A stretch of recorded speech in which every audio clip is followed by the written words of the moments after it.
नमस्कार दोस्तों, मैं अनुराग आज आपके लिए लेकर आया हूं नया टॉपिक। ऑटो इम्यून डिसीज क्या होती है। ऑटो इम्यून डिसीज को हम ठीक कर सकते हैं, यानी कि पूरी तरह से क्योर हो सकती है या नहीं क्योर हो सकती। वो कौन कौन सी बीमारी है ऑटो इम्यून जो कि हमारी बॉडी में पाई जाती है या होती है। दोस्तों, अगर आप इस यूट्यूब चैनल पर रहे हैं तो अनुराग यादव मास्टरमाइंड चैनल को सब्सक्राइब करें। मैं आपके करियर को ग्रो करने के लिए बेहतरीन जानकारी देता रहूंगा। आज आपको बताता हूं कि ऑटो इम्यून डिसीज क्या होती है। ऑटो इम्यून डिसीज वो बीमारी है, जैसे कि हमारा बॉडी है, बॉडी हमारा खुद का इम्यून सिस्टम होता है। जैसे कि वो इम्यून सिस्टम क्या करता है, जैसे हमारी बॉडी पे कोई बैक्टीरिया, वायरस या कोई भी फॉरेन मटेरियल जो है एंट्री करता है, वो हमारा इम्यून सिस्टम क्या करता है, उस बैक्टीरिया के अगेंस्ट काम करता है और बैक्टीरिया को किल करता है, वायरस को किल करता है। जो भी फॉरेन मटेरियल्स है, जो भी हमारी बॉडी को नुकसानदायक है, उसको जो है पहचानता है और पहचानने के बाद में उसको जो है पूरी तरह से नष्ट करने की कोशिश करता है। ये इम्यून सिस्टम कभी कभी क्या होता है, जो हमारा ही खुद का इम्यून सिस्टम, कभी कभी ये क्या होता है कि ये जो हमारे टिश्यू है और जो हमारी मसल्स है, इनको ना फॉरेन मटेरियल समझ लेता है, इनको बैक्टीरिया समझ लेता है, वायरस समझ लेता है और ये अपने ही बॉडी को नुकसान करना शुरू कर देता है।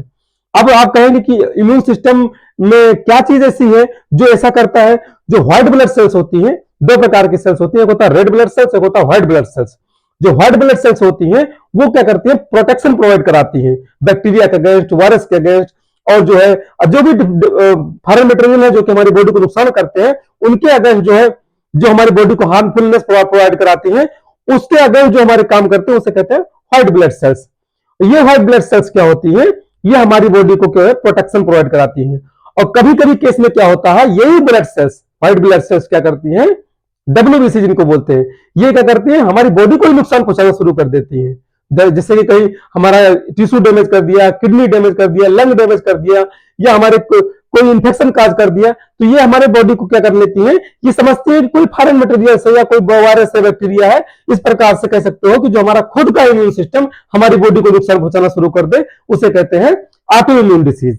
अगर हम ऑटो इम्यून डिसीज की बात करें तो बहुत सारे डॉक्टर्स का कहना है कि क्या ये ट्रीट हो सकता है, पूरी तरह से क्योर हो सकता है या नहीं हो सकता है। तो सिर्फ इसका एक ही जवाब है कि कोई भी ऑटो इम्यून डिसीज है वो पूरी तरह से 100% क्योर नहीं हो सकती है।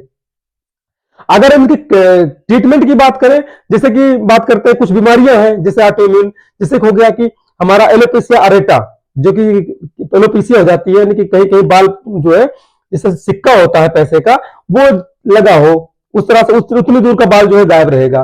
तो वो एलोपेसिया अरेटा क्या होता है, ये खुद का इम्यून सिस्टम जो है जब हमें नुकसान पहुंचाने लगता है उसे कहते हैं एलोपेसिया अरोटा। अब एलोपेसिया अरोटा क्या करता है, यहां से बाल जो है गायब हो जाते हैं। जब गायब हो जाते हैं तो वो आप कहोगे ठीक हो जाए पूरी तरह से, तो पूरी तरह से ठीक नहीं होगा। हमारे पास कई लोगों का फोन आता रहता है कि भैया क्या एलोपेसिया अरेटा ठीक हो सकता है, लेकिन नहीं हो सकता, क्योंकि इसके सिम्टम को आप कंट्रोल कर सकते हैं, बस इसको ठीक नहीं कर सकते हैं। दूसरा है हमारा टाइप 1 डायबिटीज।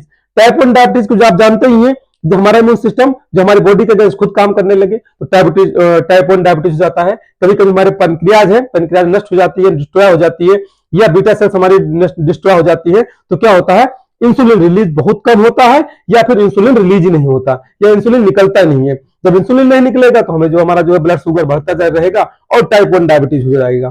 तो इस केस में क्या होता है, हमें इंसुलिन बाहर से देना होता है और इसे ठीक नहीं किया जा सकता है। तीसरा, जैसे कि मान लो आप सोरियासिस, स्किन डिसीज है, जो कि कभी लोगों को हो जाता है। बहुत सारे लोगों को एक प्रकार से चकत्ती-नुमा जो है, एक हैंड में, इसमें हथेली में, तो कई जगह पे हो सकता है। ये सोरियासिस डिसीज क्या होती है, एक प्रकार से स्किन इन्फेक्शन है। ये स्किन इन्फेक्शन हमारे खुद के बॉडी सिस्टम, जो हमारा इम्यून सिस्टम है, उसकी वजह से ही होती है। इसको भी ठीक करना बड़ा मुमकिन है, नामुमकिन है, बट इसके सिम्टम को आप कंट्रोल कर सकते हैं। कुछ लोग को क्या होता है, जैसे सोरियासिस हो जाती है, ठंड में अधिकतर होती है, तो उस समय क्या होता है, वो अगर आप ट्रीटमेंट कराते हैं तो उसका सिम्टम कंट्रोल हो जाता है, फिर ठीक हो जाती है। फिर दूसरी ठंडी आती है, फिर उसी तरह से वो बीमारी हो जाती है, यानी कि सोरियासिस जो है दोबारा रिवर्स हो जाती है। तो इस प्रकार से पूरी तरह ठीक नहीं कर सकते हैं। जैसे हमारा ये हुआ मल्टीपल स्क्लेरोसिस। मल्टीपल स्क्लेरोसिस में क्या होता है कि उसमें जो है न्यूरॉन डैमेज होते रहते हैं। न्यूरॉन, अगर कोई भी न्यूरॉन अगर डैमेज होगा तो दोबारा जनरेट नहीं हो सकता है। तो उसकी जो माइलिन शीट होती है, हर न्यूरॉन के ऊपर एक शीट होती है, जो शीट प्रकार से कह सकते हो कवरिंग, जो न्यूरॉन को प्रोटेक्शन प्रोवाइड कराती है। वो कवरिंग जो है धीरे धीरे धीरे धीरे वो डिस्ट्रॉय होती रहती है। जब डिस्ट्रॉय होती रहती है तो क्या होता है, न्यूरॉन हमारे डैमेज होते रहते हैं। और जब हमारे न्यूरॉन डैमेज हो जाएंगे तो क्या होगा, सेंसेशन नहीं होगा, टेम्परेचर, फील, उस थिंकिंग, ये सब चीजें मतलब जो है धीरे धीरे जो है खत्म हो जाएगा। हमारा जो है जैसे मान लो यहाँ पे हो गया हैंड में, तो यहाँ पे महसूस नहीं होगा कि हमारे हाथ में कुछ हुआ है, तो उसे कहते हैं मल्टीपल स्क्लेरोसिस। मल्टीपल स्क्लेरोसिस में क्या होता है, हमारे न्यूरॉन रेगुलर डैमेज होते रहते हैं। और ये होता क्यों है, क्योंकि हमारा खुद का इम्यून सिस्टम, खुद की हमारी प्रतिरक्षा प्रणाली क्या करता है, हमारी बॉडी के अगेंस्ट काम करने लगती है, और हमारे जो टिश्यू है और न्यूरॉन्स है, इनको जो है एक प्रकार से बाहरी मटेरियल समझ करके उसके ऊपर अटैक करता है हमारा खुद का इम्यून सिस्टम। तो इस प्रकार से ये मल्टीपल स्क्लेरोसिस हो जाती है, और धीरे धीरे ये न्यूरॉन जो है डैमेज होते रहते हैं। इन्हीं न्यूरॉनों को डैमेज से रोकने के लिए डॉक्टर्स जो है कई प्रकार की मेडिसिन देता है ट्रीटमेंट के लिए। अलग अलग बीमारियों के लिए अलग अलग ट्रीटमेंट है, जैसे कार्टिकोस्टेरॉइड वगैरह दी जाते हैं।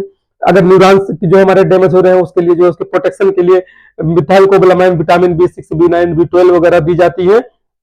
और जो है अगर आपको डायबिटीज है तो डायबिटीज के लिए आपको इंसुलिन लिया जाता है। सोरियासिस है तो डिफरेंट टाइप की जो है मेडिसिन दी जाती है। बायोलॉजिक्स दिए जाते हैं जिससे कि हम अपने इम्यून सिस्टम को मतलब सप्रेस कर सकें। हाँ, इम्यून सिस्टम को सप्रेस करने वाली मेडिसिन दी जाती है जिन्हें कहते हैं इम्यूनोसप्रेसेंट। इम्यूनोसप्रेसेंट, बायोलॉजिक्स और कार्टिकोस्टेरॉइड, ये 3-4 तरह की मेडिसिन जो है हमारे बॉडी को कोई बीमारी होती है तो उसको ट्रीटमेंट करने के लिए अगर ऑटो इम्यून डिसीज हुआ है तो दिया जाता है। दोस्तों, ये रहा ऑटो इम्यून डिसीज डिसऑर्डर। अगर आपको ये वीडियो पसंद आया हो तो लाइक करिएगा, सब्सक्राइब करिएगा। मैं मिलता हूं आपको नेक्स्ट वीडियो में। Thank you so much.